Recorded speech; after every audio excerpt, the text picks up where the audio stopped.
নিজের কবরের জায়গাটা একটু নিজে রেডি করে রাখেন, কারণ যে কোনো মুহূর্তে এটার দরকার হবে। আর এটা সকালে মারা গেলে রাত্রের ভিতরে আপনাকে কবর দিয়ে দিতে হবে।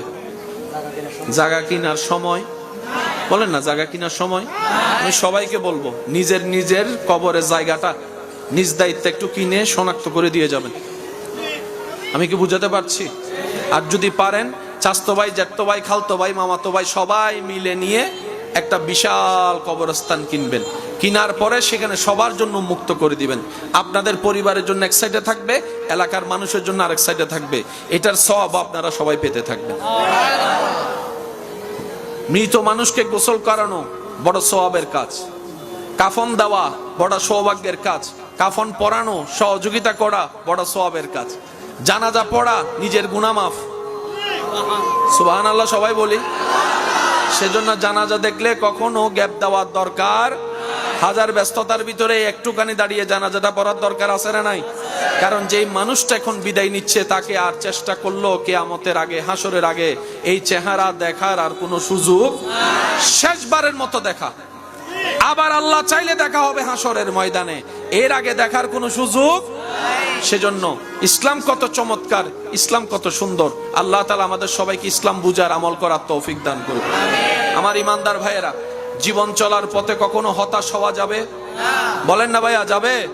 মন খারাপ করা যাবে? জীবন যেহেতু আছে, ঝড় তুফান থাকবেই। জীবন থেকে, দুঃখ থেকে, কষ্ট থেকে পালাতে চালো কেউ পালাইতে পারে? জীবনে কোনোদিন চলার পথে যাই হোক, যেমন হোক, তুফান যত ভয়ানক হোক, টেনশন করা যাবে, দুশ্চিন্তা করা যাবে। যা আছে তকদিরে তাই হবে। একটু জোরে বলেন। অনেক সময় দেখবেন সুস্থ সবল মানুষ হঠাৎ করে, আবার অনেক সময় দেখবেন আইসিইউতে থাকা মানুষ যাকে কেউ বাঁচবে না, বাঁচবে বলে চিন্তাও করে নাই, আবার সেখানে দোকানদারি করতেছে। এবার আওয়াজ দিয়ে বলুন আমার ইমানদার ভাইয়েরা, হায়াতের মালিক কে? রিজিকের মালিক কে? ইজ্জত দেওয়ার মালিক কে? জ্ঞান দেওয়ার মালিক কে? সুস্থতা দেওয়ার মালিক কে?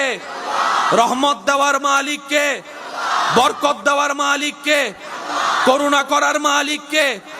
জান্নাত দেওয়ার মালিক কে? নিয়ামত দেওয়ার মালিক কে? সচ্ছলতা দেওয়ার মালিক কে?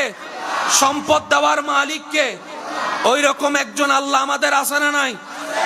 যার অন্তরে এই বিশ্বাস এমন একজন আল্লাহ আমার আছে, ওই বান্দার জীবনে টেনশন করার কোনো দরকার, তার কাজ হচ্ছে ধৈর্যের সাথে চেষ্টা করা।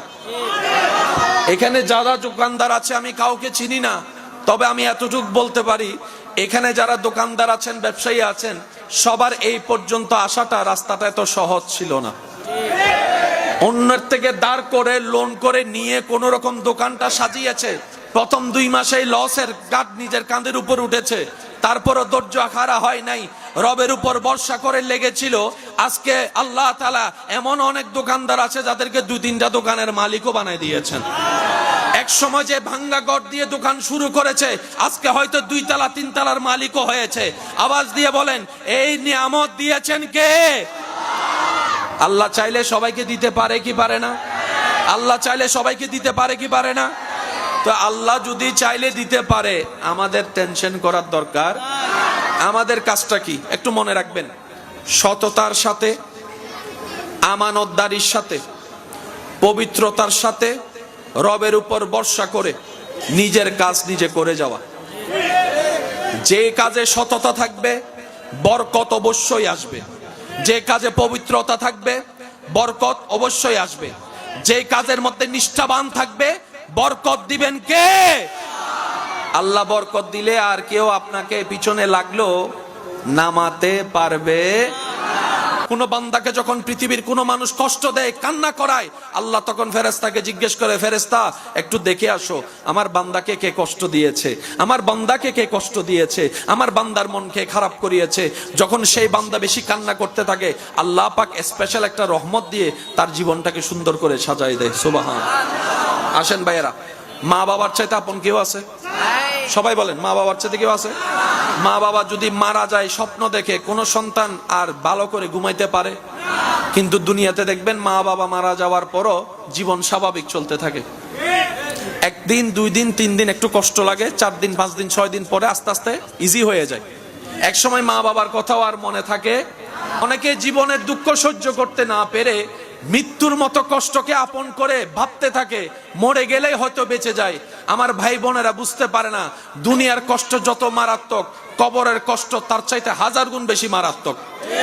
দুনিয়াতে মন খারাপ হলে তো কারো পাশে বসে কাউকে দুঃখ বুঝিয়ে মনকে একটু হালকা করা যায়, কবরে তো সেই সুযোগটা আর। সেজন্য মুমিন বান্দারা বড় বুদ্ধিমান। তারা বলে যে মন খারাপ করি আর কান্না করি, শনিবার তো রবিবার, একদিন না একদিন হবেই হবে, সকাল তো দুপুর একদিন হবেই হবে, দুপুর সকাল তো সন্ধ্যা একদিন হবেই হবে। আমি মন খারাপ করলেও সময় চলে যাবে, আমি মন খারাপ না করলেও চলে যাবে। তো একটা কাজ করি না, মানুষের জীবনে যখন বিপদ আসে, মুসিবত আসে, অভাব আসে, দুঃখ আসে, মনে রাখবেন এটা হচ্ছে বান্দাদের জন্য সবচাইতে সহজ একটা আল্লাহর পক্ষ থেকে বড় নিয়ামত। কেমন নিয়ামত? আপনার যখন মন ভেঙে যায়, যে মনের দিকে পৃথিবী তাকায় না, সেই মনের দিকে আল্লাহর রহমত তাকাই থাকে। দুনিয়ার মানুষ যখন আপনার মন ভেঙে দিবে, আপনার মনে আর বাঁচার ইচ্ছা থাকবে না, কষ্টে ভরপুর হয়ে যাবে। ওই ব্যথিত মন, ওই ভাঙ্গা মনের দিকে আল্লাহর রহমত তাকাই থাকে।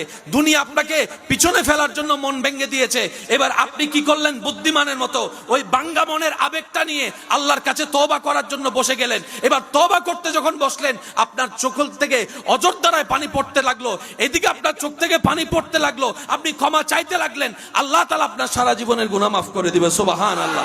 বর্তমান বিজ্ঞান গবেষণা করে দেখে আল্লাহর সৃষ্টিতে সবচাইতে ক্ষুদ্র একটা সৃষ্টি যার নাম হচ্ছে পিঁপড়া। এই পিঁপড়ার জীবনী নিয়ে গবেষণা করে দেখে ভূমিকম্প আসার পরে মানুষ বুঝতে পারে, কিন্তু পিঁপড়াকে আল্লাহ এমন ক্ষমতা দিয়েছে ভূমিকম্প আসার আগেই পিঁপড়ারা বুঝতে পারে, পশু পাখি বুঝতে পারে। আমরা ভূমিকম্পের পরে বুঝি, ওনারা ভূমিকম্পের আগে বুঝে। এবার আসেন, দোকানের সামনে যে দোকানের উপরে যদি চালা না থাকে, বর্ষাকাল আসার আগে আমরা তেরপাল লাগাই কি লাগাই না? শীতকালে কি তেরপাল থাকে? জোরে বলেন না, প্রয়োজন আছে। তা আমাদের কাছে ওয়েদার আছে, আমাদের কাছে বুঝ আছে, আমরা বুঝতে পারি কখন বর্ষাকাল, কখন শীতকাল, কখন গ্রীষ্মকাল। পিঁপড়াই তো পড়ালেখা করে নাই, পিঁপড়াই তো এগুলো জানে না, কিন্তু আল্লাহ তাআলা পিঁপড়াকে এমন ক্ষমতা দান করেছেন, বর্ষাকাল আসার আগে তারা তাদের ঘরে খাবার মজুদ করে ফেলে।